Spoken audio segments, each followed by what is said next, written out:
جی السلام علیکم، میں ہوں اویس سلیم اور آج میرے ساتھ موجود ہیں ماجد نظامی۔ ماجد جیو کے الیکشن سیل سے وابستہ ہیں اور اس سیل کو ہیڈ کرتے ہیں جو الیکشن سے اور کانسٹیچوئنسیز کی پالیٹکس ہے اس کو بہت سمجھتے ہیں، اور خاص طور پر ہماری یہ جو عسکری تعیناتیاں ہوتی ہیں اس کے حوالے سے بھی ان کی بڑی ایکسپرٹیز ہے۔ تو میں نے سوچا کہ آج ان سے تھوڑا سا پوچھنا چاہیے، کیونکہ آج کل نومبر کی اپوائنٹمنٹ کی بڑی بات ہو رہی ہے کہ یہ اس کو کیسے دیکھ رہے ہیں اور اس کی اہمیت کیا ہے۔ تو ماجد، آپ کو بہت شکریہ کہ آپ نے آج وقت نکالا۔ جی بہت شکریہ اویس صاحب۔ تو میرا خیال ہے کہ ہم شروع کرتے ہیں کہ آج کل جتنا ہمارے یہاں پولیٹیکل ٹیمپریچر جو ہے وہ ہائی ہوا ہے، اس کی ایسے لگتا ہے کہ ایک جو اس کا مرکزی نقطہ ہے وہ ہمیشہ بات آ کے رکتی ہے کہ جی نومبر میں کیا ہوگا، اپوائنٹمنٹ کس کی ہوگی۔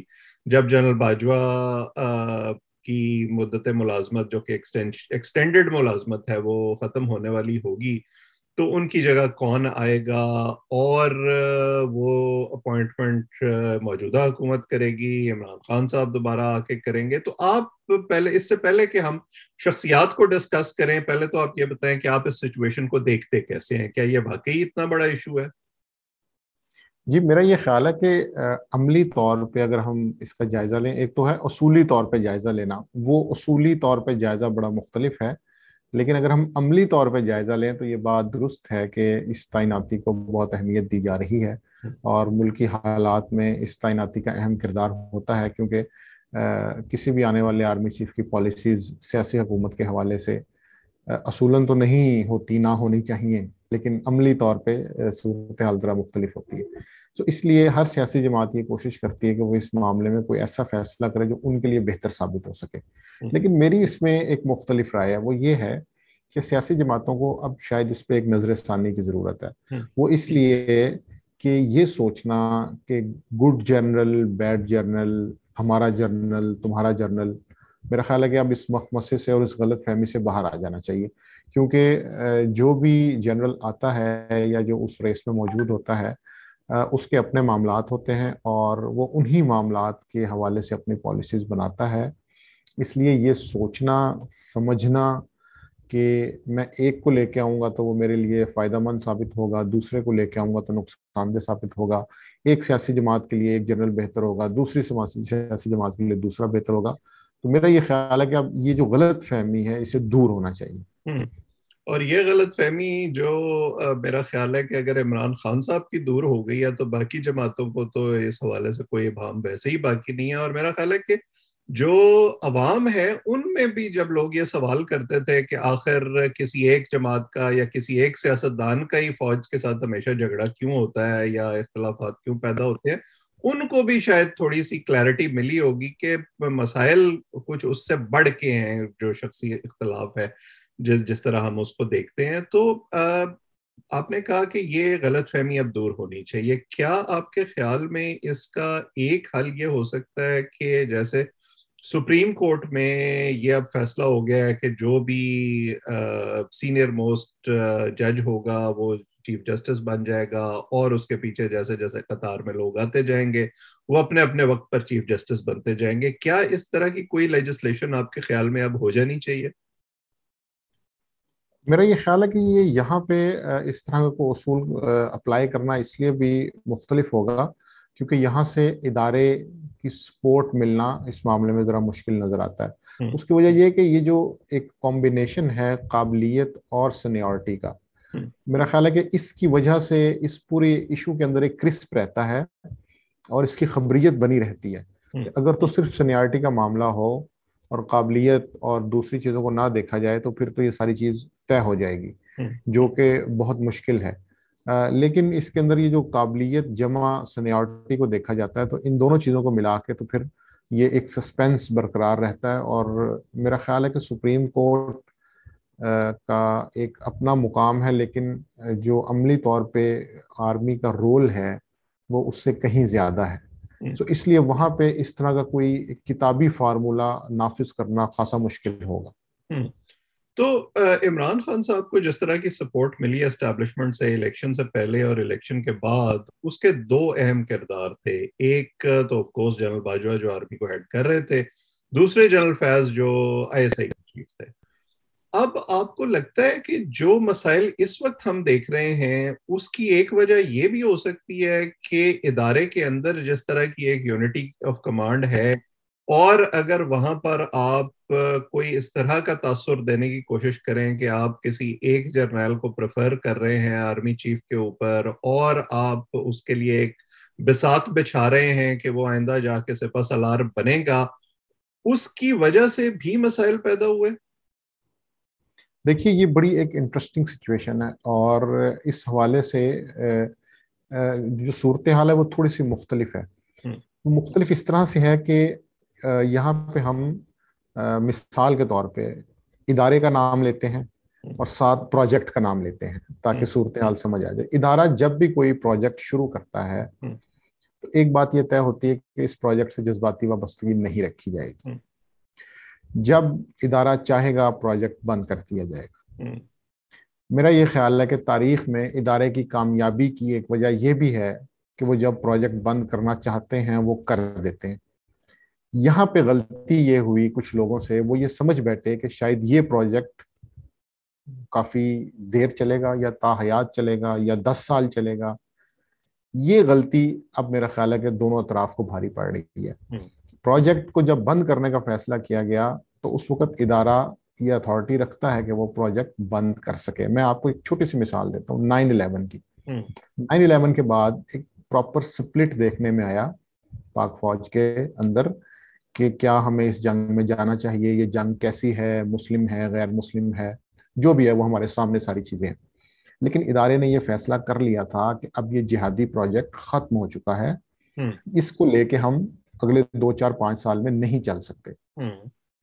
اس میں آپ کے سامنے جنرل محمود احمد کی ایک مثال ہے جو کہ DGISI تھے، فوجی بغاوت کے اہم کردار تھے، لیکن وہ اپنے آپ کو ادارے کی نئی پالیسی کے ساتھ ری الائن نہیں کر سکے. بالکل صحیح. اس ڈسپلن میں نہیں آ سکے، اور اس کا نتیجہ یہ نکلا کہ اس اہم ترین جنرل کو بھی گھر جانا پڑا. تو یہاں سے ہم یہ سمجھ سکتے ہیں کہ جب ادارہ یہ فیصلہ کر لے کہ ہم نے کسی چیز کو شروع کرنا ہے تو اس ٹائم بھی وہ اس پہ فیصلے کو نافذ کرتا ہے، اور جب وہ یہ سوچ لے کہ ہم نے اب کسی چیز کو ختم کرنا ہے تو وہ اس فیصلے کو بھی نافذ کروا لیتا ہے. تو یہاں پہ موجودہ صورتحال میں میرا یہ خیال ہے کہ ایک تھوڑی سی غلطی ہو گئی کچھ لوگوں سے. وہ یہ سمجھ بیٹھے کہ شاید یہ کوئی پروجیکٹ نہیں ہے اور یہ کوئی ایک زندہ و جاوید چیز ہے.